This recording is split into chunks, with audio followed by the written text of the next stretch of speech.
Hello and welcome to the second keynote lecture of Motherhood and Migration Webinar. This webinar is organized by Center for Research on Culture and Gender at Ghent University, Belgium. My name is Ladan Rahbari, and I'm a lecturer, postdoctoral researcher, and co-organizer of this webinar. We began this webinar with a keynote lecture by Professor Andrea O'Reilly from York University, in which she invited us to adopt a matrifocal perspective and to redefine maternity through a matricentric feminism. We are hoping not only to heed that call, but also to connect motherhood studies and migration studies with this second lecture. It is with great pleasure and honor that I introduce to you our second keynote speaker, Professor Umut Erel, who is joining us today virtually from the United Kingdom. Umut Erel is Professor of Sociology at the Faculty of Arts and Social Sciences at the Open University. Her research explores how gender, migration, and ethnicity inform practices of citizenship. She specifically focuses on migrant families and citizenship and looks into how migrant women's mothering practices can be conceptualized as citizenship practices. Professor Erel has been leading collaborations between academics, artists, and activists in different projects. She is author of Migrant Women Transforming Citizenship, which was first published in 2009, as well as numerous edited books, chapters, and articles. To our audience, thank you very much for joining us again. We would like to encourage you to react to this stream. For quick reactions, you can use the comment section below the stream. And if you have questions about the lecture or to Professor Erel, please use the email address that we will provide in the description of this video. And now, without further ado, I will turn over to you, Professor, to deliver your keynote titled Migrant Mothers as Citizens. Hi. So to start with, I'd just like to say that it's great to be part of this interesting and also important symposium. And of course, it would have been a great pleasure to meet you all in person, but I think it's really a wonderful idea to be putting the event online. Like many other people at this moment, I feel that I'm still digesting really the situation that we find ourselves in, currently in lockdown due to COVID-19. While I don't have very much to offer in terms of specific insights into COVID, I feel it's still important to acknowledge really that we are in an extraordinary crisis situation that highlights some of the issues that I'm interested in also when studying mothering and migration, which is the topic of the symposium, of course. So the COVID-19 crisis has highlighted the social importance of reproductive labor and of caring labor, whether that is unpaid work in the home or as underpaid labor in health and social care sectors. It's also highlighted the stark discrepancy between the importance of this labor on one hand and the social devaluation of this labor on the other hand. Where it is paid labor, it is mostly poorly paid with insecure working conditions and often relegated to racialized migrant women. Now, the injustices of the social organization of caring and reproductive work are highlighted at this moment, where this care work is not only necessary for our survival as societies, but also, of course, dangerous. In the UK, what we've seen is a disproportionately large number of Black and minority ethnic people who are affected by the virus and dying from it. While we don't have research into the reasons for this yet, we know, of course, that inequalities of race, migration status, class, and gender play a key part in this. So really, with this small comment on our current context, I wanted to underline that the work that we're doing on migration and mothering should not be seen as simply a specialist marginal topic of social or gender studies, but it raises issues at the heart of contemporary societies around inequalities that are articulated around gender, racialization, and migration status. And it also raises questions about the way in which paid and unpaid care work is valued, and whether we can recognize this work as an intervention into debates on citizenship. So let me start then. Migrant mothers are often portrayed as outsiders to citizenship. They are seen as standing in the way of their children's integration or as a burden to the state when they receive social, health, and educational services. But what happens if we turn this logic on its head and instead value what migrant mothers are already doing, raising future citizens for a multi-ethnic society crossing ethnic boundaries to forge networks and friendships to care for children, and creating new understandings of identity. How do we need to change our understanding of citizenship to take account of these interventions? So in this talk today, I draw on the work that I've been doing with the PASAR project, the Participatory Art and Social Action Research Project, with my colleagues, Professor Tracy Reynolds at Greenwich University and Professor Maggie O'Neill at University College Cork, and Irini Kaptani, who is the researcher and arts practitioner on this project. It's a project where we use participatory theater and walking methods to explore experiences and strategies of belonging and participation of migrant families in London. But let me, before I describe the project a bit more, let me begin with some theoretical context to then move to reflect on some of the methods. And I'll also show you a short film about the project and conclude with some reflections on the ways in which we can think of migrant mothers performing citizenship. So citizenship is often seen as the relationship between states and individuals, encompassing formal rights and duties. But I take a wider sociological approach to citizenship that looks at citizenship as including participation and belonging. Citizenship is a complex relationship that entails inclusionary processes of redistribution of resources, but also exclusionary processes of boundary making. And although the criteria who is regarded as a citizen, a legal resident, or an undocumented migrant are regulated through law, these criteria about who constitutes a full citizen are not simply a given, but they are subject to struggles. So formal citizenship is important, especially for migrants, as their stratified migration statuses determine whether they are entitled to reside in a country and which social and economic rights they have in that country. But it's also important to look at how migrants who may be excluded from particular rights nonetheless shape understandings and practices of citizenship. Therefore, following Ruth Lister, I'm conceptualizing citizenship here, I'm quoting, as a more total relationship inflected by identity, social positioning, cultural assumptions, institutional practices, and a sense of belonging, unquote. And I also draw on Engin Aysen's concept of enacting citizenship that focuses on the transformative and creative performativities of citizenship, rather than the status or habitus of existing citizenship practices. So he defines it as follows, I'm quoting, acts of citizenship are those acts that transform forms, orientations, strategies, technologies, and modes, citizens, strangers, outsiders, aliens, of being political by bringing into being new actors through creating new sites and scales of struggle. So this means that the focus of analysis is on the potential of acts to rupture given definitions of the political community and narratives of citizenship, challenging the exclusionary and hierarchical practices that are inherent in gendered and racialized immigration and citizenship regimes. So in this research, we explored the experiences of migrant women as mothers. Therefore, it's particularly important to understand how gender, age, mothering, racialization, and migration status shape migrant citizenship practices. Racialized migrant women are often not recognized as legitimately embodying a subjectivity as citizens. Their belonging to the nation of residence is seen as tenuous, and their social positioning is that of racialized gendered others who are often relegated to working class jobs, which are considered low skilled, and all of this works to cast them as incompetent citizens. Feminist citizenship scholars have pointed out that women are positioned ambiguously within national and ethnic collectivities. While they're often seen as symbolizing the nation, they are marginalized from the body politic.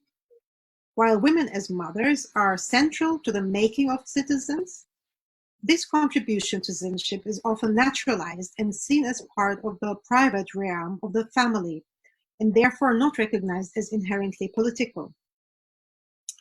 Migrant mothers are often seen as cultural outsiders to the nation. Racialized migrant women are positioned as a potential threat to the social and cultural cohesion of the nation.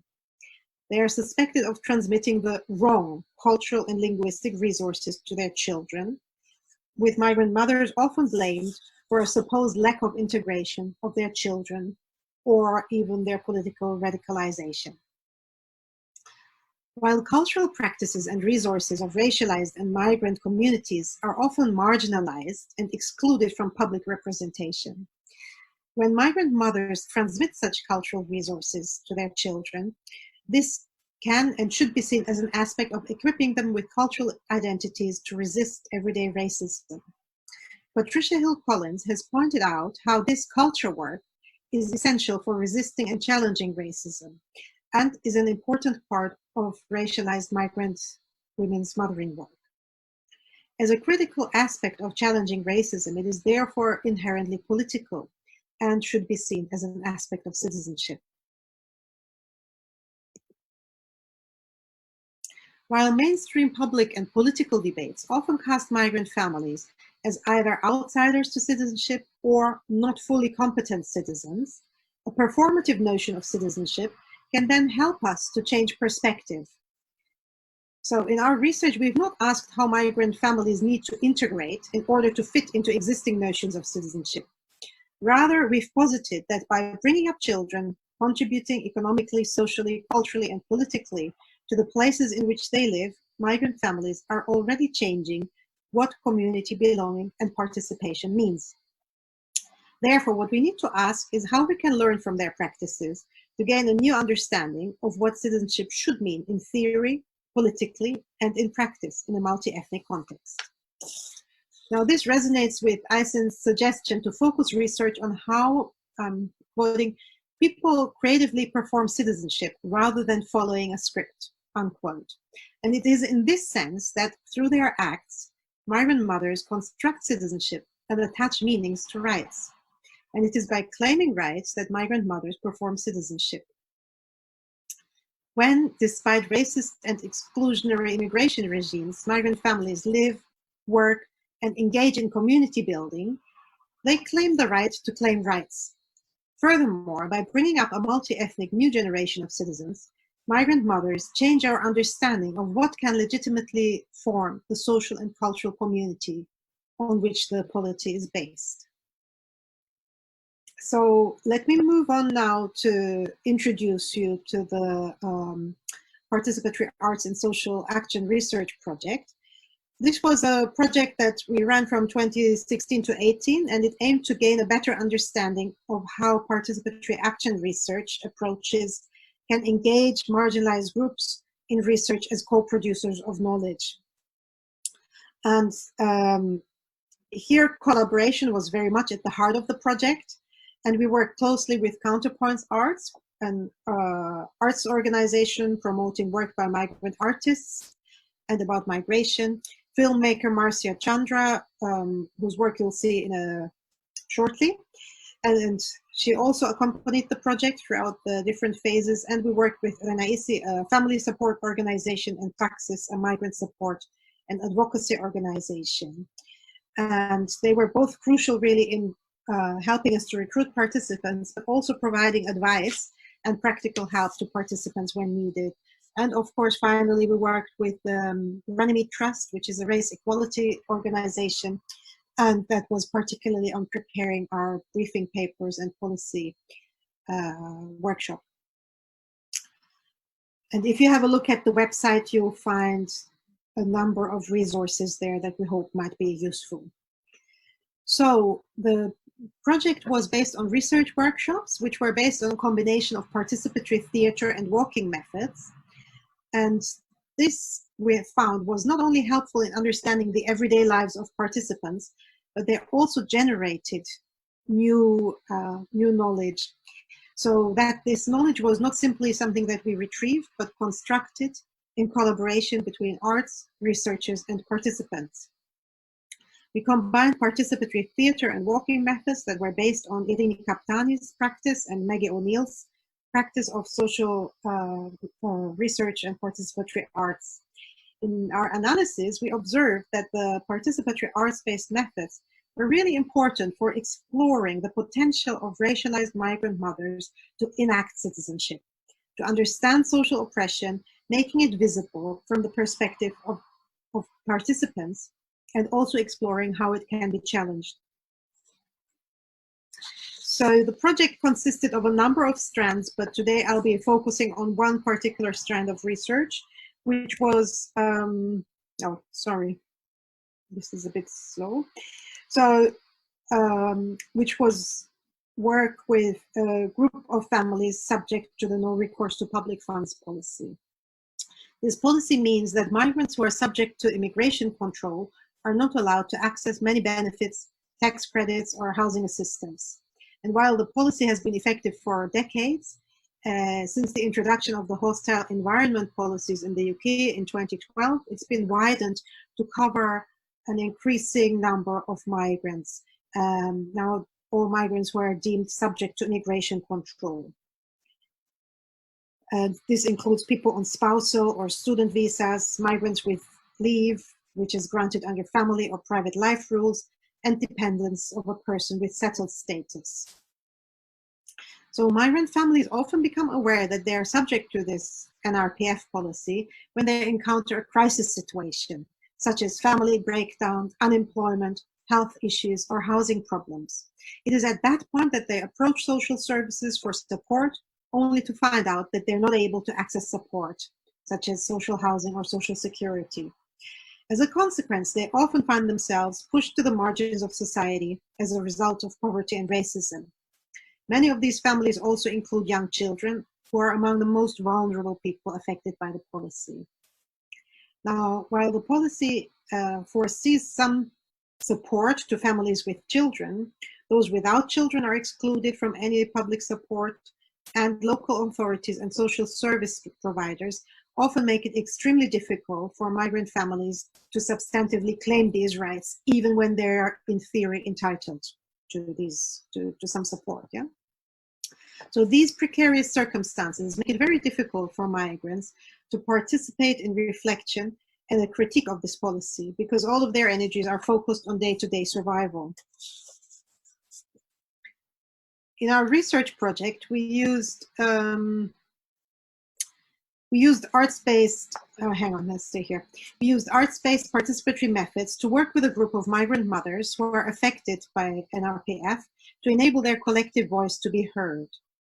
These methods were important as they allowed the women to share their experiences, first of all, with each other and the research team, to develop collective knowledge, overcome stigma, and also articulate a critique of the policy's detrimental effects. Together, we developed short theater scenes that were shared at a workshop with policymakers and practitioners, and these theater methods allowed the women to be actors, directors, and storytellers who could imagine and try out social interventions, rather than simply showcasing their vulnerabilities as a result of this dehumanizing policy. One of the pernicious effects of the policy, we found, was that it increased the social isolation of families that are affected by it. It held the stigma of being potentially so-called illegal migrants, and also opened those affected by it to economic and sexual exploitation. And many participants had found it difficult to talk about their status. Within a broader discursive climate where migrants are seen as outsiders to the nation, it was furthermore made difficult to claim the right to claim rights. So by using these arts-based participatory methods, the project was able to bring these migrant mothers into dialogue with practitioners, activists, and policymakers through this workshop. And as a consequence of this event, we were also invited to the all-party parliamentary group on migration to show this work at the House of Commons. We also took part in, so we took this short play to a range of other events that included migrant community organizations, statutory organizations, activist events, and arts venues, and then showcased a longer theater piece as well. You'll see the link to the short film, which is 7 minutes long, in a moment, and I'd encourage you to have a look at that. So while each of these occasions presented opportunities for different forms of engagement with different types of audiences and spectators, research participants became increasingly articulate not only on the detrimental effects on the no recourse to public funds policy, but also about their right to claim rights. By claiming the right to claim rights, participants struggle against the injustice of this policy, which excludes them from taking part in the welfare state to which they themselves have contributed, both as individual migrants, but also historically through colonialism, colonial exploitation. So these racialized migrant mothers thus envisage rights that are still to be put into reality. In this project, we used participatory arts-based methods to better understand the situation and views of the racialized migrant families that are affected by the no recourse to public funds policy, to facilitate the space to engage participants in critical conversations and action, together with researchers, practitioners, policymakers, and activists. And in so doing, the research engaged in an act of citizenship that highlighted the right to care for one's children in dignity, regardless of migration status. Current immigration policy, and that includes this no recourse to public funds policy, has cast racialized migrant families as outsiders to the nation, who do not deserve the solidarity and care of welfare services to which citizens have access. Racialized migrant families are pushed into abject destitution and poverty by these racist policies, and this renders it very difficult for them to participate in public deliberation, as they are struggling to secure the survival of their families on a daily basis. It is against this background that the theater stage and the research and interactions with audiences really became a stage for these families to perform themselves as equal citizens. And that, I'd argue, constitutes a challenge to the roles into which current immigration policy has cast migrant families. It is in this sense of claiming space center stage that is also a way of envisaging a different and more just notion of citizenship. Thank you. Thank you very much, Professor Erel, for this fantastic lecture. We will share the short film of the participatory project on this platform with the participants. Today's webinar started with a call for a matricentric lens to study the impact of COVID-19. In her lecture, Professor Andrea O'Reilly reminded us what maternal and mother work mean. She asserted that a matricentric feminism is needed to give motherhood a deserving, serious, and sustained scholarship. She called motherhood the unfinished work of feminism, as the patriarchal institution of motherhood still needs to be challenged, contested, and countered. She reminded us that mothers are oppressed in the patriarchal society, not only as women, but also as mothers. She concluded with a definition of and a call for matricentric feminism that is committed to social change and social justice, where motherhood is a site of power and empowerment. In the second keynote, Professor Umut Erel showcased the power and empowerment elements in migrant motherhood and in migrant mothers' citizenship practices. She discussed that while formal citizenship in the form of rights and duties is important for migrants' political, economic, and social rights, conceptualization of citizenship as participation and belonging will acknowledge that the work of mothers is also political. Mothers' culture work can challenge racism and engender citizenship, she asserted. I would like to thank Professor O'Reilly and Professor Erel again for their continuing academic, activist, and feminist work. I really hope that you found these lectures as informative, timely, and insightful as I did. Again, feel free to write to us if you have any questions about the lectures or for our invitees. So this will be all from me. My colleague Amal Miri will take over after this. We will be coming back at 1 p.m. with 3 sessions on narratives of motherhood and migration. I would like to thank my co-organizers, Professor Shia Longman, Amal Miri, Irma Emery, Anna Ropianik, and Vanessa van Pijvelde. Thank you very much again for joining us today, and I wish you good health, lots of care and love. Enjoy the rest of the seminar.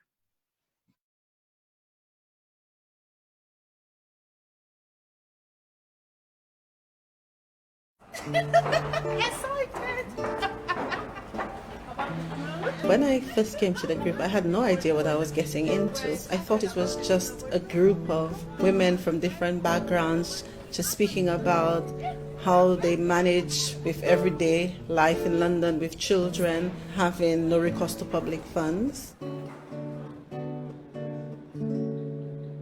We have some councillors coming from Hackney.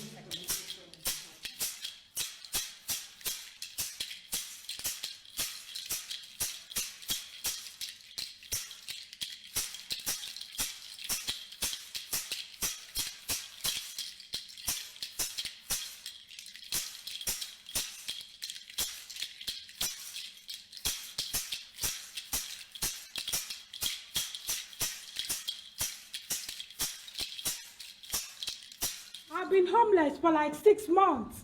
I've been sleeping in church with my little boy. Eventually, when I went to the social services, they gave us a room to stay. And my boy was like, I'm happy. I'm a king. This is my room. I can do whatever things I like in this room.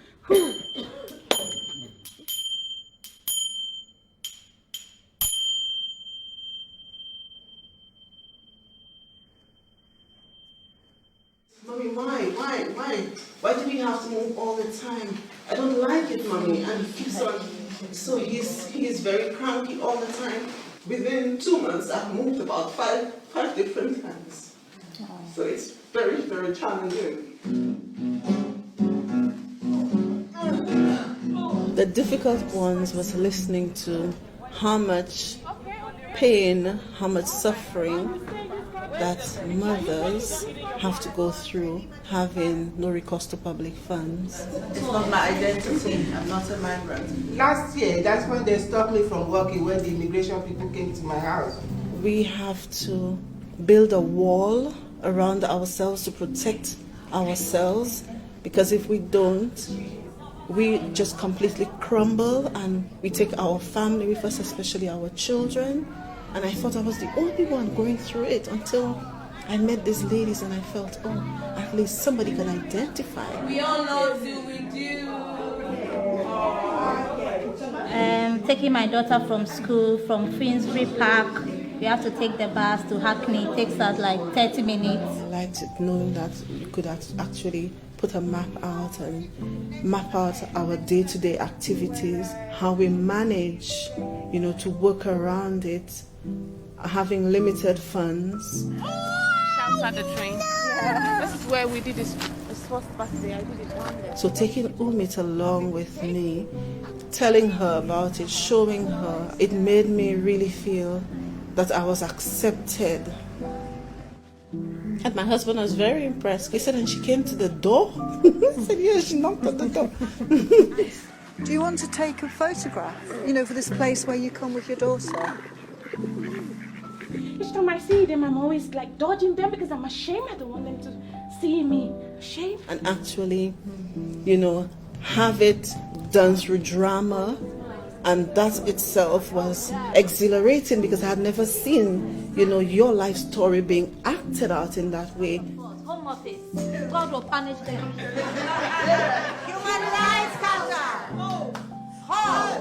We are classed as we shouldn't have any part of the welfare system, and that's what I felt is drastically wrong. When our parents and our ancestors, they were the ones who really worked hard in this country. In the House of Commons, the room is very, very tiny.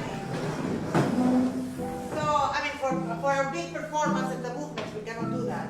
To change policies is a difficult thing, but at least we're working on it. There's a way to go to implement it.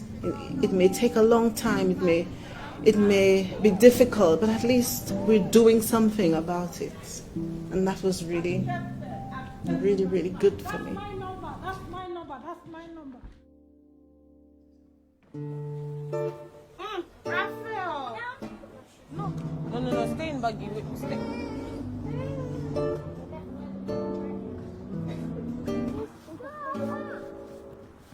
Ẹ ṣe dáadáa o. Sọ pé dàbọ̀ àjí ṣe bàbá ti Bólú.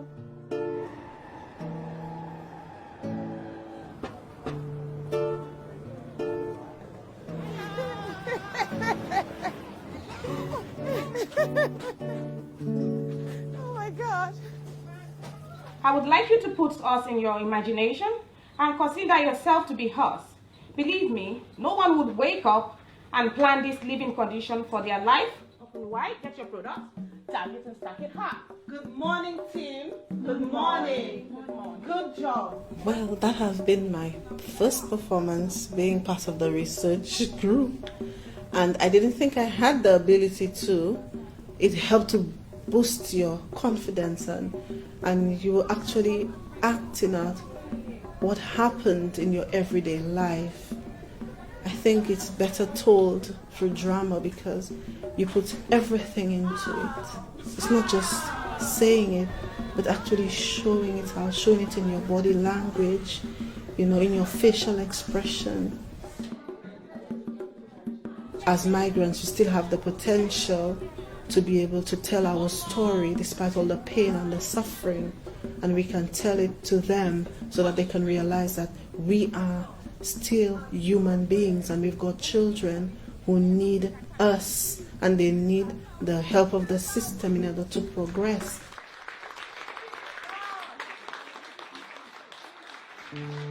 I've been through a lot in this country, and as God will have it, my papers came through.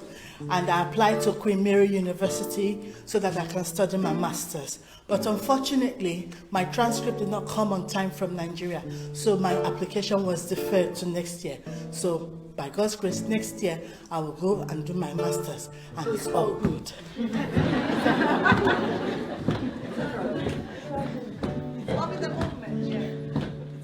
What we do in the group, we create a soup. But the ingredients is not the usual herbs or spices, it's what happened today. Positive solution. Positive solution. Good letters from the Home Office. Good letters from the Home Office. Change. Happiness. Happiness. Observance. Observance. Success. What? Success. Success. Success. Success. Success. Great. Okay. Solidarity. Good news. Human rights culture. Human rights culture. Hope. Building alliances. Building alliances. Nice accommodation. Nice accommodation. Yeah, more funding in the swimming pool. Better social workers.